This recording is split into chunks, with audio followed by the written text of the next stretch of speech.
explicar, ya les digo muy brevemente, el modelo de inteligencia del Cuerpo Nacional de Policía. Pero el modelo de inteligencia del Cuerpo Nacional de Policía centrado casi exclusivamente en mi antiguo destino, en la Unidad Central de Inteligencia Criminal. Dentro del Cuerpo Nacional de Policía hay muchos estamentos, muchos organismos que de alguna manera hablamos de inteligencia, pero yo me voy a centrar de manera especial en la Unidad Central de Inteligencia Criminal, que es la unidad que de alguna manera centraliza, trata, coordina toda la información de la actividad investigadora. Para nada les voy a tocar el tema de información, el tema de terrorismo.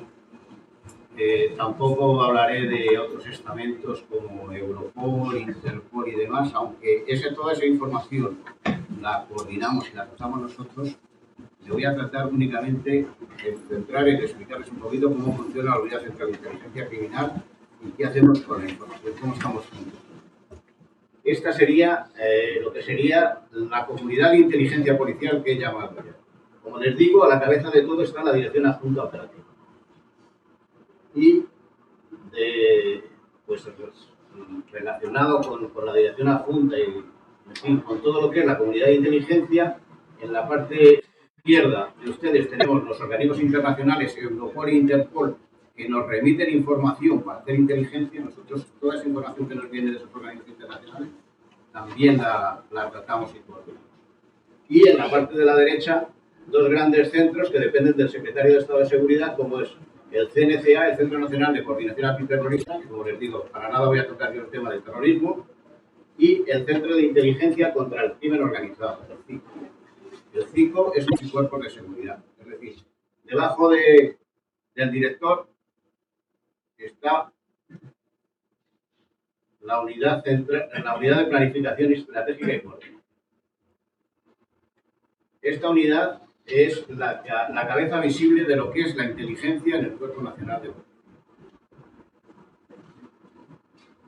Por debajo de ella están las comisarías generales de la Dirección General de la Policía, la Comisaría General de Policía Judicial, Información, Extranjería, y cada una con sus unidades de inteligencia. La Comisaría General de Policía Judicial depende de la Comisaría General de Policía Judicial, la Unidad Central de Inteligencia Criminal, la Comisaría General de Información, que tiene su Unidad Central de Inteligencia dedicada al tema de terrorismo, que como les vuelvo a repetir, no quiero saber nada de ese tema, y la Comisaría General de Extranjería y Fronteras, que también tiene su centro de inteligencia dependiendo de la Unidad Central de Redes de Inmigración Ilegal y Facilidad de Recursos. Aunque estas comisarías generales, estas unidades tienen sus unidades de inteligencia, mucha o parte de esta información revierte en la Unidad Central de Inteligencia Criminal. ¿Por qué es la Unidad Central de Inteligencia Criminal la que coordina absolutamente toda la actividad investigadora del Cuerpo Nacional de Policía? Ahí es donde se centraliza la información y donde, como les digo, revierte la información de todas las plantillas nacionales. Ahí se recoge la información de la Comisaría Local de Algeciras, de Avilés, de la Jefatura Superior de Madrid y demás. Toda la información que se origina como consecuencia de las investigaciones revierte ahí y ahí es donde se coordina. La Unidad Central de Inteligencia Criminal, como les digo, se crea en el 2001 y cuando se hace este desarrollo, esta estructura, la Unidad Central de Inteligencia Criminal se le responsabiliza de la recepción, análisis, tratamiento y desarrollo de las informaciones relativas a la criminalidad, así como las actividades de materia de protección histórica. ¿Esto qué quiere decir?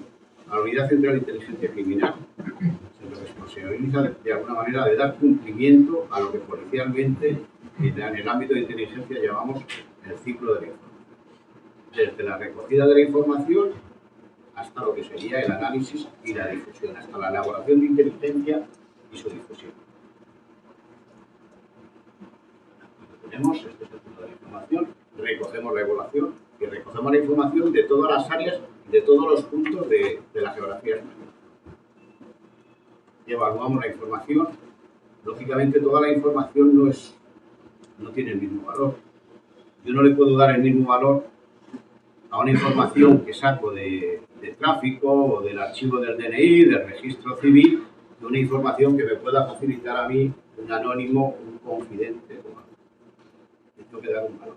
Pero a la hora yo de elaborar inteligencia, de hacer análisis, no es lo mismo. No es lo mismo una intervención telefónica, una escucha que yo haga, que algo que me pueda decir un confidente. Entenderán, yo tengo que dar tengo que evaluar esa información. Tengo que evaluar, por un lado, lo que es la fuente, quién me da la información, y por otro lado, tengo que evaluar lo que es la información. Tratamos la información, la recogemos en unas bases de datos, porque el recoger la información en bases de datos y tratarla, de alguna manera, tiene un fin, es que luego, posteriormente, se pueda recuperar. De nada me sirve tener toda la información metida ahí en un ordenador, si luego no la puedo recuperar.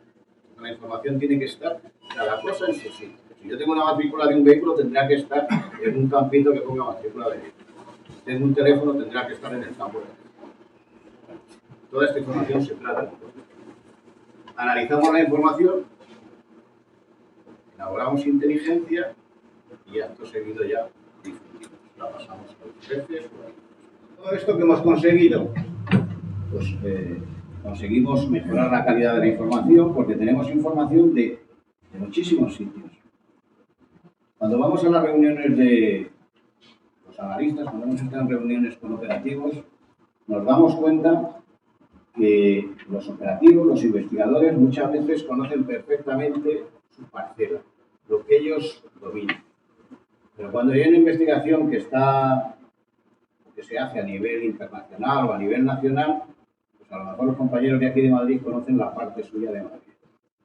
Pero si esta investigación tiene ramificaciones en la Costa del Sol, los compañeros de la Costa del Sol conocen perfectamente la suya, pero se les escapan determinadas cosas. Y los analistas que tenemos una visión global, que tenemos una visión desde arriba, de toda esa información, incluso de información que nos puede haber llegado de organismos internacionales, pues tenemos una visión completamente diferente. Entonces, como les digo, mejoramos la calidad de la información. Nos permite coordinarla, la analizamos y, como les decía, nos va a permitir hacer planificación operativa o estratégica. Entonces, primero, un problema actual es tenemos mucha información. Tanta información que incluso llegamos a hablar de infoxicación, ¿no? Se oye muchas veces ahora. Entonces, el problema es, más información tenga, cómo le saco provecho, o sea, cómo analizo esa información. Entonces, hay una paradoja que es de mucha información, menos informado estoy realmente, ¿no? Entonces, la solución, ¿cuál es? Es visualizar. ¿De acuerdo? Veréis que de mucha información, cuando lo vemos en imágenes, es mucho más sencillo. Hay un dicho que dice: una imagen dice más que mis palabras, y así es verdad en este caso. Entonces, un poco de historia. ¿De dónde nos viene ese análisis visual? Pues es una empresa, la Kappa Science, que sigue existiendo, y esto nació con el asesinato de Kennedy en los años 60, pues fue cuando empezaron a poner una metodología de análisis, es decir, crear entidades y vinculaciones. Cada vinculación luego, pues, tienes varios tipos de dibujos, pues líneas discontinuas, continuas, etc. No voy a entrar en detalle. Y esa empresa sigue existiendo y da formación a analistas sobre este tipo de análisis. Básicamente se trata de esto, es decir, entidades con vinculaciones, pueden ser teléfonos, personas, documentos, etc. Y gracias a la informática podemos transformar esto, pues, a gráficos mucho más visuales, ¿no? Donde incluso puedo meter aquí un Excel, un vídeo, un fichero de sonido, imágenes, etc. Eso es la idea general. Lo que os comentaba antes, lo de Anacapa, sí se basa, por ejemplo, en reglas, que es, pues, una empresa debería estar representada por un cuadrado, relaciones no confirmadas, o sea, que no estamos seguros de ellas, pues, en vez de ser continua, tendría que ser así, con discontinua, como hay una serie de cosas. Entonces, ¿cómo ayuda a la visualización? Pues realmente nos permite ver, como decía Carlos antes, de lo poco obvio ver lo obvio, ¿no? Antes se veían ahí bolas de teléfonos, obviamente el que está en el medio de la bola es un teléfono importante, ¿no? Una cuenta o una cosa. Luego, ¿qué nos permite también? Pues como decía antes, o sea, una imagen dice más que 1000 palabras, un gráfico es mucho más explícito que pues un informe en papel, ¿no? Si le das un gráfico, generalmente ayuda mucho más. ¿Qué nos permiten los gráficos? Pues mezclar información de varias fuentes. Puedo tener información de personas en mi base de datos central, información de vehículos en la DGT, información de cuentas en una base de datos de contabilidad. Pues puedo mezclar toda esa información en un gráfico y esta herramienta lo que me permite es unir y hacer relaciones entre las entidades, venga de donde me venga. Y luego, pues nos permite eso, ver en gráficos temporales, que también nos enseñó Carlos, ahora os enseñaré algunos si puedo. No solo es ver quién está relacionado con quién, pero en el tiempo cuál fue esa relación. Si hay ingresos de cuentas que se repiten en el tiempo, o llamadas que se repiten y a cada vez que se repiten una serie de llamadas pasa algo, pues también visualmente se ve mucho mejor que el documento. Luego, administrar a tiempo, bueno, nos permite acelerar el análisis, lo que nos permitiría dar información antes de que ocurra. También creo que lo mencionamos, pues esta herramienta de análisis sirve tanto para operaciones tácticas como estratégicas. ¿Cómo funciona? Pues cojo texto y lo que hace es esta transformación de representarme así. Veis que aquí es muy complicado ver lo que pasa, pero en una imagen es mucho más sencillo. Entonces, lo que hacemos es realmente coger información de base de datos y ir dibujando sus relaciones. ¿De acuerdo? Eso se puede complicar y llegar a un extremo así. Bueno, ahora os enseñaré gráficos reales. Entonces puedo llegar a gráficos de este tipo, como enseñó Carlos, que son teléfonos en este caso. ¿De acuerdo? Y el detalle sería esto. Bueno, aquí me falta son las 5 W en inglés, 4 WH, creo que es when, where, o sea, quién, cuándo, dónde y cómo. Entonces, quién es, por ejemplo, es quién está relacionado con quién. Hay funcionalidades de redes sociales, incluso en esta herramienta, que me permite resaltar los elementos claves dentro de esta red. ¿Vale? Se llaman redes sociales, no estamos hablando de Facebook o Twitter, sino de una red. Cualquier disco es una red. Hay personas detrás. Si son teléfonos, hay personas detrás. Si son cuentas, hay personas detrás. Si son correos electrónicos, hay personas detrás. Por lo tanto, podría ejecutar redes sociales y resaltar las personas claves. El cómo, pues, ver, por ejemplo, si son transacciones bancarias, con un clic ver cierto tipo de transacción, las que superan 3.000 euros, o si son llamadas las que no duran más de 3 segundos, ese tipo de cosas. Luego también nos permite ver, si tengo fecha y hora, con un solo clic, ver dentro de una maraña, pues sacar, por ejemplo, todas las que ocurrieron en el mes de enero. Tendría que seleccionar y me enseñaría gráficamente las que son. Y el dónde, que es una funcionalidad última de esta herramienta, es, por ejemplo, aquí tenemos dos personas, es un seguimiento del tiempo, ¿de acuerdo? Y aquí van los eventos que cuelgan a cada una de las personas en un tiempo dado, en un momento dado del tiempo, y lo que quiero hacer es representar eso en un mapa, es decir, dónde estaban cuando han ocurrido. Y se pueden hacer integraciones con GIS, que llamamos un GIS, Sistema Geográfico de Información, y puedo plasmar eso ahí.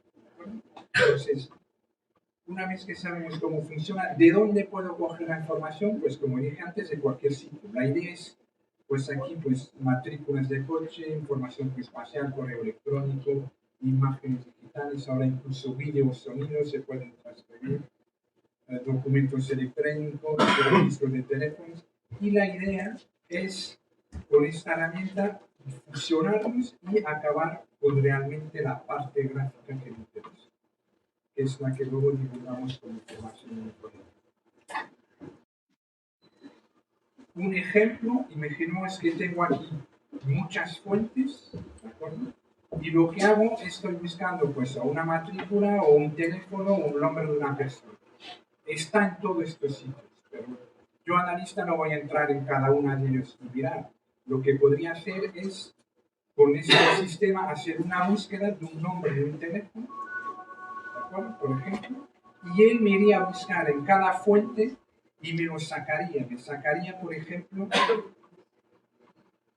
todo, o sea, iría a buscar, perdón, todo lo que son personas, todo lo que son móviles, y si busco Michael Smith, por ejemplo, en estas fuentes, pues me diría, te he encontrado todos estos como Michael Smith. Bueno, con un orden, si se parecen mucho, poco. La idea es cruzar información en un sitio único geográfico, donde se ve mucho mejor. Visto de otra forma, pues aquí tengo mis múltiples fuentes y es vincular matrículas, personas, en este caso, o teléfonos, y acabar con entidades únicas, sin perder realmente este vehículo, por ejemplo, que me vino de 3 sitios distintos. No pierdo esa información. Eso es la idea. En pocas palabras, ¿qué significa eso? ¿Qué puedo hacer? Pues eso, descubrir información que mis propios datos esconden. Realmente eso sería la cosa. Descubrir cosas que tienes ahí, pero que son muy difíciles de ver. Y que de otra forma, que los sistemas actuales son muy alfanuméricos o tabulares, es muy difícil pasar de información, o sea, relacionar información con información. Bueno, voy a enseñaros la herramienta. Las grandes organizaciones de tráfico de drogas allá por los años finales de los 80 no se pueden combatir solo con medidas policiales de intentar identificar los tráficos de la mercancía. Entonces se diseña un esquema a partir del cual se pretende atentar contra la estructura financiera de las organizaciones. Y una serie de organismos internacionales crean una estructura, en aquella época las 40 primeras recomendaciones de Gafi, y se decide que los organismos, que los países que se adhieran, tienen que crear una serie de estructuras jurídicas, una serie de estructuras institucionales, una serie de estructuras metodológicas, y regula todo aquello que puede tener algún tipo de interés, información o beneficio relacionado con el ámbito de la lucha desde el enfoque preventivo del blanqueo de capitales. En España se crea una unidad que hereda los restos del Servicio de Control de Cambios en el Banco de España y se aloja de inicio en el Banco de España hasta el año 2010, año en el que la nueva ley decide que ese servicio ejecutivo se desvincule del Banco de España y quede colgando únicamente de la Comisión. De manera que es un organismo un poco extraño, que es un organismo ejecutivo que cuelga de un organismo consultivo cuando lo normal entiendo que debería ser al revés. Y digo, no es un formato homogéneo porque en función del país en el que estemos, vemos que hay FIUs que tienen un encaje policial o judicial, como el caso de Portugal, como el caso de Reino Unido, como el caso de Holanda. Hay FIUs de naturaleza evidentemente financiera, como el caso de Italia, otras aduaneras, como Francia, y en España se optó por un modelo mixto en el que bajo esa estructura se integraron sobre todo personas procedentes del ámbito financiero, Banco de España, procedentes de policía, Guardia Civil y Agencia Tributaria y aduanas, cuya trabajo común aporta lo que yo creo que son unos beneficios y aunque sea echarme flores a mi espalda, pues que mejoran los resultados que en otros países existen. Quizá también porque nuestra ley es mucho más generosa que otras y nos permite acceder a ciertas informaciones que en otros países están vedadas. Hay países muy desarrollados en los que la unidad de inteligencia financiera no tiene acceso a las informaciones bancarias, no puede pedir información bancaria. En España sí, prácticamente la FIU es todopoderosa en el sentido de que puede requerir información a entidades privadas, sujetos obligados, entidades públicas y, por supuesto, a cualquier tipo de organismo. Esa es la FIU. Y la FIU significa Unidad de Inteligencia Financiera. paso siguiente es intentar entender qué es la inteligencia financiera, que no es la inteligencia criminal y no es la inteligencia económica. No es inteligencia criminal porque nosotros no trabajamos para facilitar información exclusivamente del ámbito de las investigaciones, no hacemos investigaciones, hacemos análisis. No es inteligencia económica, porque, tal como se entiende, es las habilidades para mejorar, optimizar o desarrollar las inversiones o los patrimonios.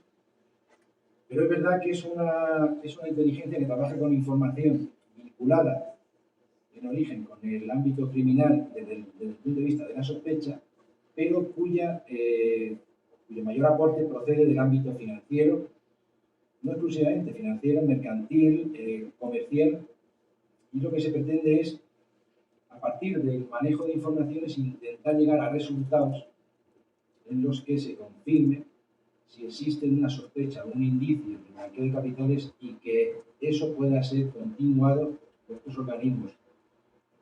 Somos una estructura, en cuanto a proveedor de inteligencia, que está entre aquellos que poseen la información y aquellos que pueden explotar esos datos en un formato criminal.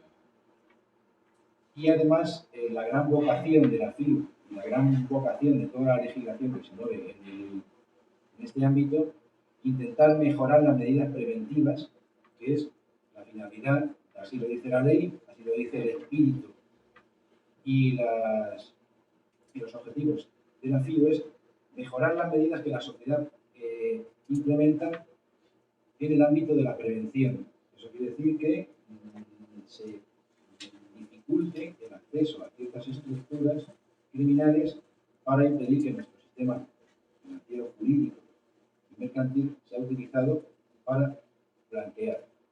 Bien, si tenemos claro qué es entonces la inteligencia financiera, y digo, no es inteligencia criminal y no es inteligencia económica, nosotros lo que hacemos es elaborarla. Y la elaboramos a partir de la información que nos proveen los sujetos obligados. La ley establece una lista extensísima de sujetos obligados, tantas como letras del abecedario tiene. Yo creo que ese abecedario no es que hubiese tenido 50, pues al final hubieran puesto 50, porque es curioso que hubo un pleno, una plena coincidencia entre la lista y las letras del abecedario. Esa información que nos proveen los sujetos obligados, esa información que obtenemos a partir de otras fuentes de información, administración, fuentes de información internacionales, bases de datos públicas, bases de datos privadas,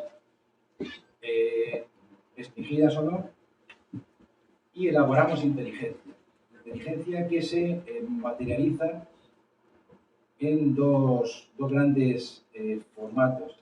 Un formato de informe de inteligencia que la ley establece, que tiene como destinatario las fuerzas y cuerpos de seguridad, el Ministerio Público, Fiscalía, órganos judiciales, otros órganos de la Administración, e informes que tienen por objeto detectar la deficiencia del sistema financiero sobre todo, con objeto de alimentarlo y decirle mediante formatos diversos, sea la supervisión, sea la recomendación, sea la publicación de medidas, cuáles son esas áreas en las que se debía proteger a partir de la constatación de los fallos existentes. Cualquier comunicación, como la ley establece, la ley nuestra establece dos tipos de comunicación en los sujetos obligados. La comunicación sistemática, que requiere una serie de circunstancias objetivas por el hecho de ser alguien o de hacer una operación con un formato concreto. Eso va a una carga mensual en la que los sujetos obligados hacen sus comunicaciones. Estamos hablando de muchísimos miles de datos en el que se vinculan países, personas, movimientos financieros y medios de pago,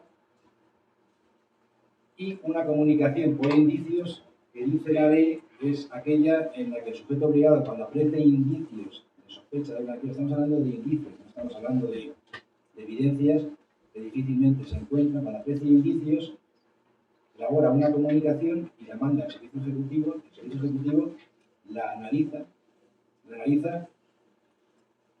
con los tres elementos que son los que deben ser incorporados en el proceso de análisis. Son las herramientas, el analista y la información. qué información tenemos.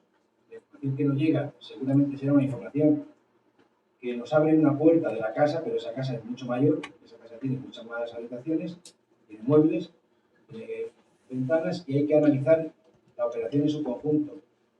La que ha visto ese sujeto obligado y la que están viendo el resto de sujetos obligados, incluido en otros países. Eso hay que darle una serie de herramientas adecuadas, como alguna de ellas que se ha presentado esta mañana, que es verdad que tiene quizá una aplicación mucho mayor en el ámbito de la investigación a partir de datos concretos, pero que es muy útil para el análisis, puesto que revela si se confirman o constatan esos indicios y si eso genera, como la ley establece, un informe que va a tener como destinatario un organismo que tiene una obligación de perseguir el delito. Los informes nuestros se dirigen a aquellos que le van a dar una continuidad. El informe nuestro no es la finalidad de un proceso, sino es la continuidad y el inicio para otros, como pueden ser fuerzas y cuerpos de seguridad, Ministerio Fiscal o juzgados. Eso en el ámbito de los informes de inteligencia que sacamos. Pero también esa información sirve para identificar una de las cuestiones más importantes, que así lo dicen incluso las recomendaciones, las 40 nuevas recomendaciones revisadas de Gafi, que ponen énfasis en la identificación de los riesgos, el enfoque riesgo. El enfoque riesgo es cuando uno plantea cuáles son sus riesgos, lo que está haciendo es una apuesta. Es una apuesta basada en la lógica y basada en la poca experiencia o media experiencia que uno puede tener en el ámbito criminal. Por ejemplo, cuáles son los riesgos que un joyero puede tener en el ámbito de prevención, en el ámbito de blanqueo. Pues uno puede imaginar cuáles son esos riesgos. Eso puede coincidir parcial, total o escasamente con la realidad. Ese análisis que hacemos de las operaciones sospechosas y esa alimentación que hacemos vía supervisión, vía recomendaciones y vía informes a los sujetos obligados,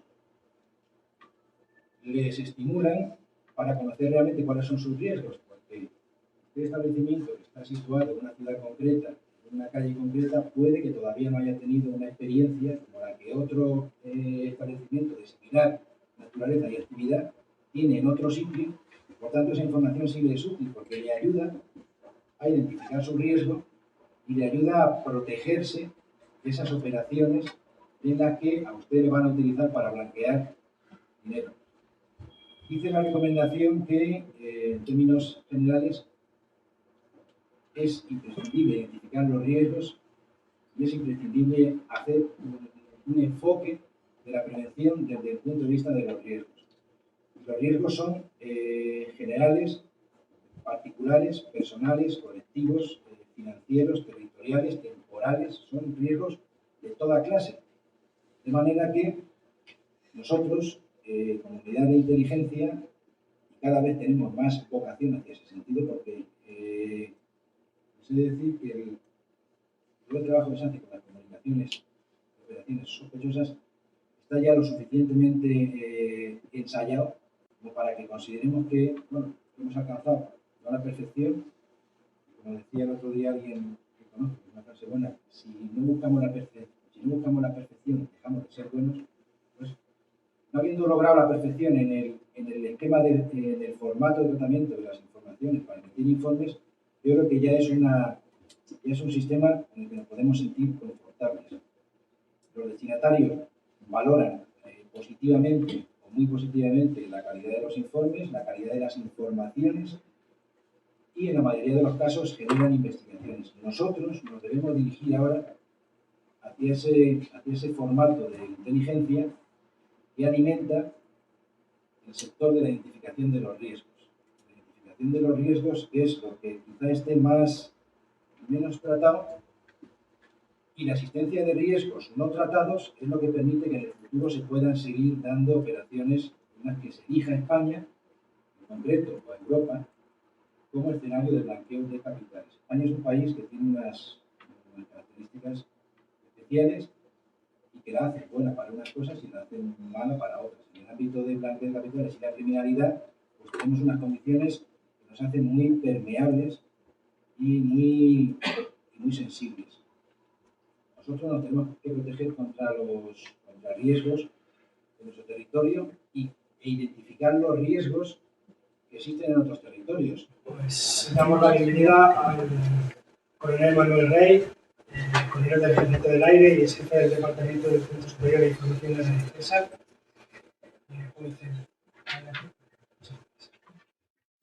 Muchas veces la gente que no está especializada en estos temas confunden o ven la simetría entre lo que es inteligencia y información. Información es toda noticia que puedan ustedes obtener, pero inteligencia es la noticia esa sometido al proceso del ciclo de inteligencia y sobre todo para la toma de decisiones. Bien, los españoles no tenemos muy claro cuál es el concepto de seguridad de lo que nos atañe propiamente en materia de seguridad, pero no solamente no lo tenemos muy claro el ciudadano de a pie, sino que en algunas instancias oficiales tampoco ese concepto está tan claro. Esto no es que lo diga yo, es que lo dice una persona tan relevante como el director del Servicio de Inteligencia Español, que decía: es difícil definir lo que nos preocupa a los españoles en materia de seguridad, y algunos restos para nuestra seguridad se nos vienen encima sin que nos dé tiempo a reaccionar, como está ocurriendo con la inteligencia económica. ¿Qué quiere decir esto? Quiere decir esto, como después veremos, que desde los cambios que se han producido en el mundo, los servicios de inteligencia están buscando su sitio y todavía no lo han encontrado. Su sitio en un mundo nuevo, ya no bipolarizado, sino multinacional, y en un mundo en que las prioridades informativas están cambiando. Pero también dice más, dice que los factores que hoy afectan al cumplimiento de la misión del CNI aparecen en ámbitos que antes estaban reservados exclusivamente a la Fuerza de Seguridad del Estado.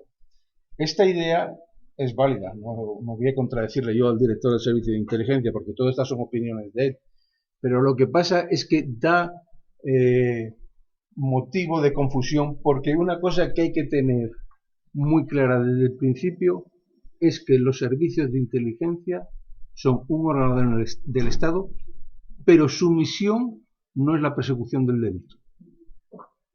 Eso es la diferencia con la policía y con la Guardia Civil. Es decir, el servicio de inteligencia es el órgano de información del presidente del gobierno y sus ministros.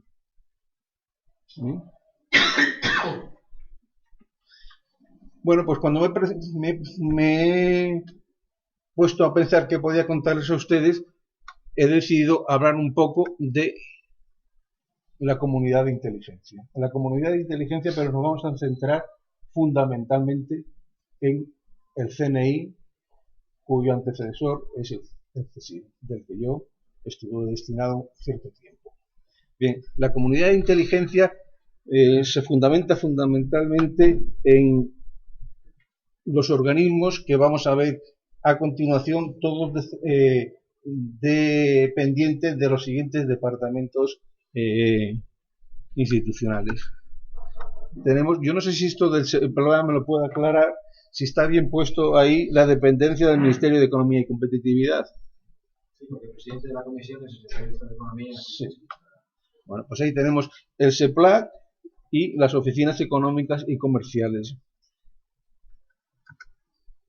En el Ministerio de Defensa tenemos, bajo la dependencia directa del GEMAT, tenemos el CIFAS, el Centro de Inteligencia de las Fuerzas Armadas, al que yo también pertenecí.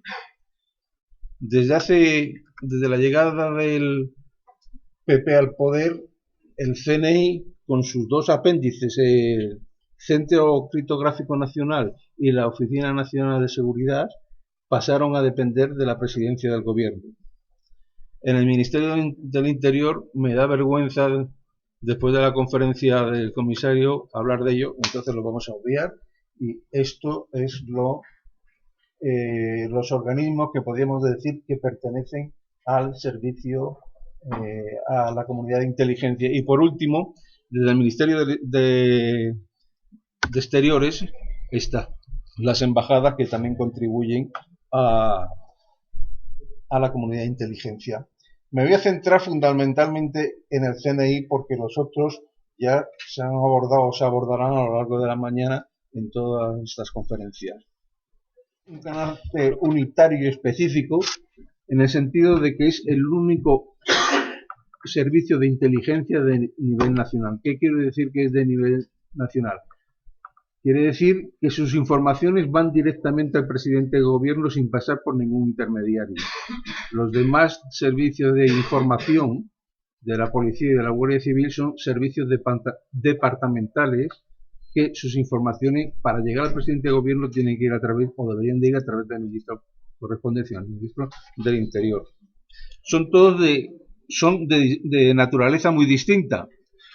Sus misiones, funciones y procedimientos de actuación y relaciones son tan dispares que difícilmente pueden ser objeto de un tratamiento común. Y desde mi punto de vista, por la forma de trabajar, los servicios de inteligencia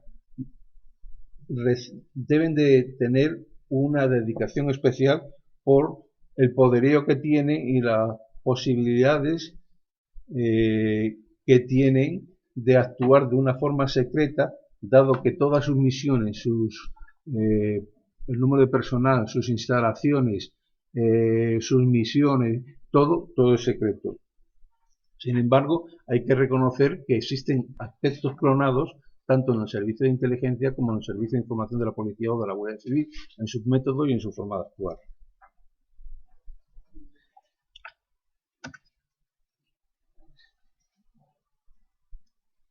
La actuación interesada de las tres instituciones por parte de los gobiernos, no solo desde mi punto de vista es real, sino frecuente, y a veces llega a ser de forma escandalosa. Es raro o es poco común, aunque ha ocurrido, que cuando cambia un gobierno no cambia el director de servicio de inteligencia. Una excepción es lo que ha ocurrido con el actual director y lo que ocurrió en su día con el general Manglar. Lo que sí es cierto es que las tres instituciones están diferenciales de las tres instituciones. Los servicios de información producen información y los servicios de inteligencia producen inteligencia. La información que produce el Centro Nacional de Inteligencia, por ley, está toda clasificada y además en su máximo rango. Y también se diferencian por la dependencia. Una está colgada del Ministerio de Presidencia, como he visto antes, y otra está colgada del Ministerio de Interior. También es diferente el régimen disciplinario del personal del CNI, que aunque sean funcionarios tiene su estatuto propio. Y señalar también, o volver a insistir, es que el CNI no es un órgano encargado de velar por el cumplimiento de la ley. Y eso se confunde muy a menudo, se le echan muchas culpas por no haber detectado o detenido a ciertos individuos, y que quede bien claro que esa no es su misión está perfectamente establecida. Y no sé si nos dará tiempo, pero hay una comisión delegada para asuntos de inteligencia que es la que asigna a todas las unidades cuál es sus competencias y cuáles son los aspectos informativos a los que se tiene que dedicar. No vamos a dedicarnos a la policía ni a la Guardia Civil, y vamos a hablar del CNI. A diferencia de lo que ocurre en constituciones de otros países de la Unión Europea, como puede ser en Alemania o en Austria, que tienen una mención explícita a su servicio de inteligencia en su constitución, en la Constitución española esa mención no existe, aunque los miembros antiguos del servicio de inteligencia que existía cuando se estuvo elaborando la Constitución pretendieron meter una inclusión, un apartado, un artículo en referencia a los servicios de inteligencia, pero no lo lograron. Pero eso no quiere decir que el servicio de inteligencia SEAL lo que algún juez en su día dictaminó que era un órgano oscuro y al margen de la ley. No, no. El servicio de inteligencia tiene perfectamente, al menos en España, limitadas sus actuaciones y tiene una regulación expresa bastante abundante, que se puede estar de acuerdo con ella o no en lo que dice, pero es verdad que sí tiene un marco de actuación legal. Y como decía antes, es el organismo público responsable de facilitar al presidente del gobierno y al gobierno de la nación las informaciones, análisis, estudios o propuestas que permitan prevenir y evitar cualquier peligro, etcétera, etcétera, etcétera. Me gusta señalar lo de las propuestas porque cuando yo trabajaba en el CSIC, aunque la gente, los analistas, pretendíamos hacer propuestas cuando dábamos una información, ese tipo de misión lo teníamos vedado. No podíamos hacer propuestas. Sin embargo, con la nueva reglamentación, en función de la creación del CNI, ya se incluyó la palabra propuesta. Muy rápidamente, vamos a decir las misiones, la ven ustedes a la izquierda: obtener, evaluar, interpretar, difundir, prevenir y proponer.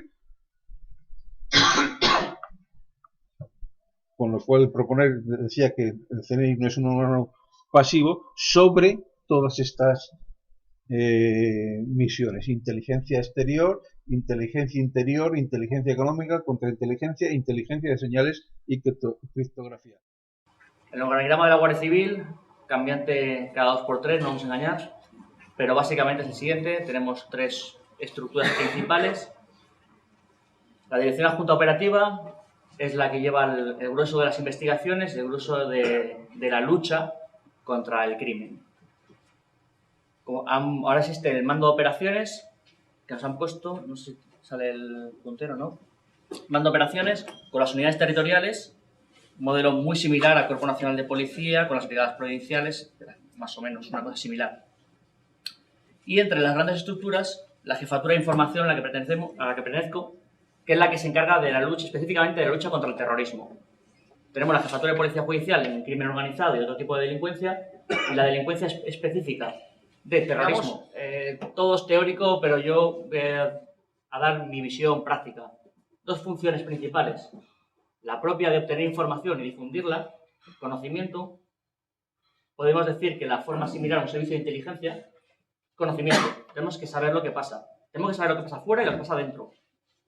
Tenemos que saber lo que pasa en otros países, cooperación, hablar pues, con otros cuerpos, el Cuerpo Nacional de Policía, Cuerpo Humano, otros cuerpos policiales, Centro Nacional de Inteligencia, y recopilamos información, ese bagaje, esa inteligencia básica, que nos sirve de fondo, de background, para luego las investigaciones.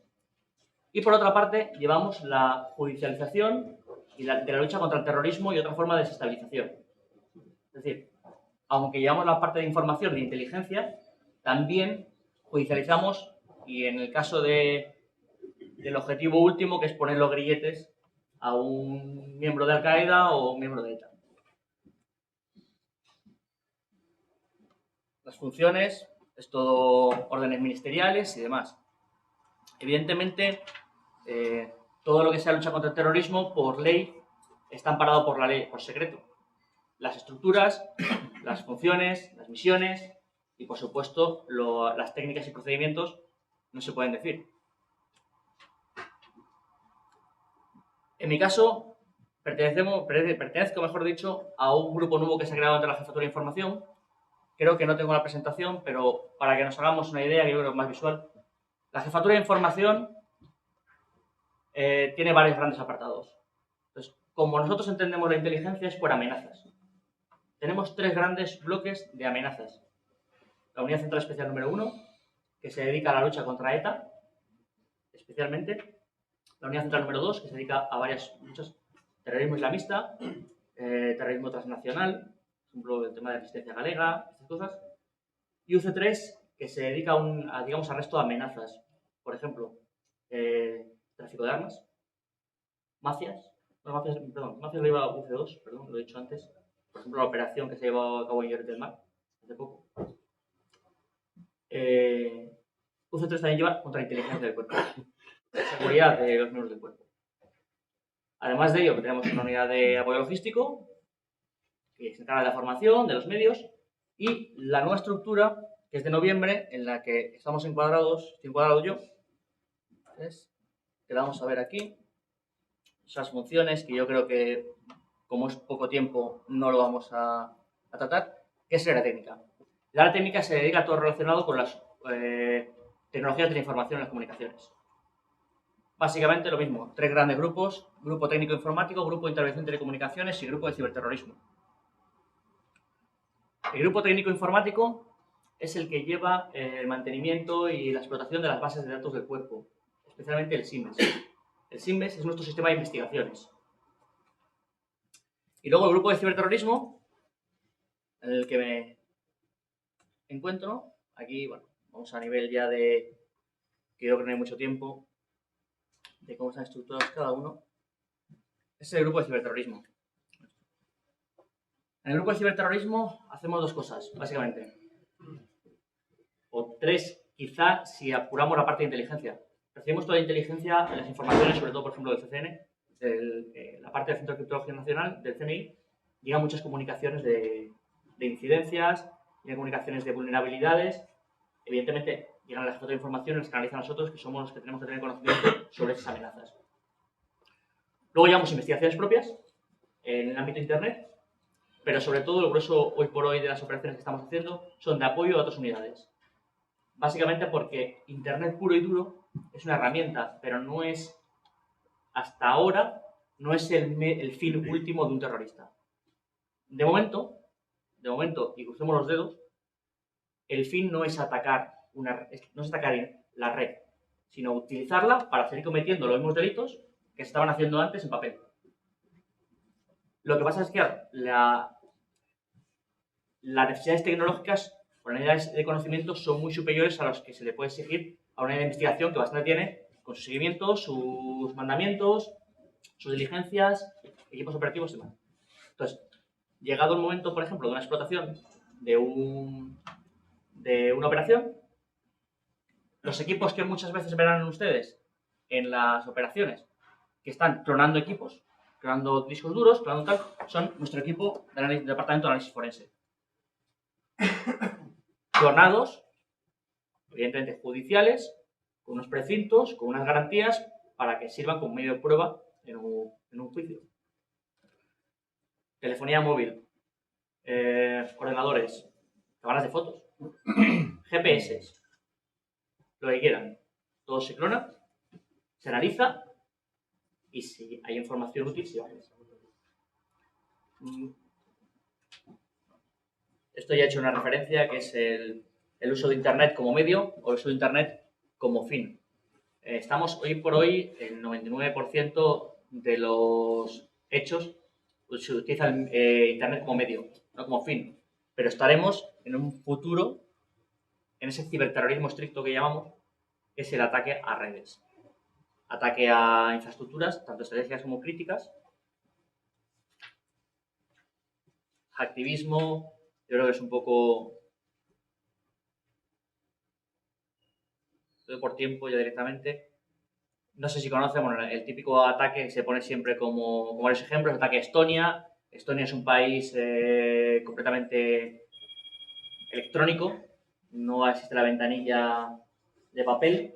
Y en el 2007, a raíz de un incidente diplomático político, existió un ataque, posiblemente ruso, así como toda su seguridad, en el que tiró el sistema entero. Estonia tuvo que desconectar el país entero de Internet. Lo tuvo que desconectar, se paralizó totalmente. Es un ejemplo siempre del primer ciberataque concreto hacia una infraestructura de un país.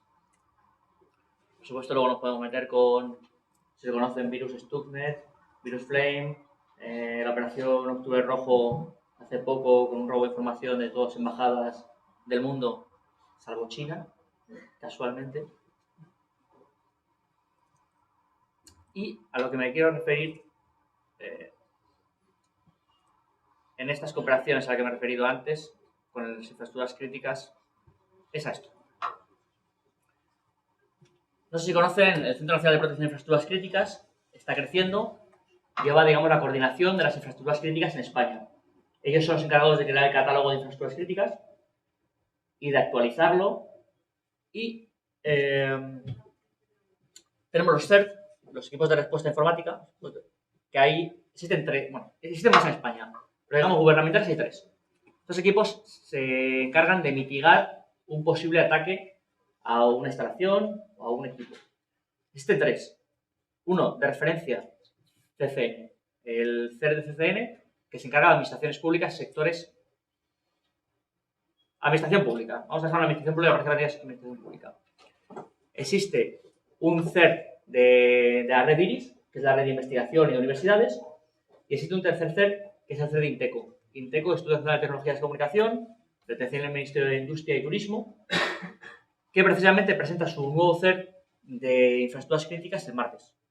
Yo, pues no sabían, el martes hay una presentación del nuevo CERT de infraestructuras críticas. ¿Esto de qué nos sirve? Todo este diagrama que pongo aquí. Perdona, ¿y sí. los no gubernamentales? Existe, bueno, hay autónomos, hay autonómicos, mejor dicho. Ahí, si no recuerdo mal, está en Cataluña hay uno. Valencia creo que tiene también otro. Y no recuerdo ahora. Son todos públicos de instituciones. Sí, públicos. No sé si las empresas luego tienen algún CERT propio, posiblemente sí, pero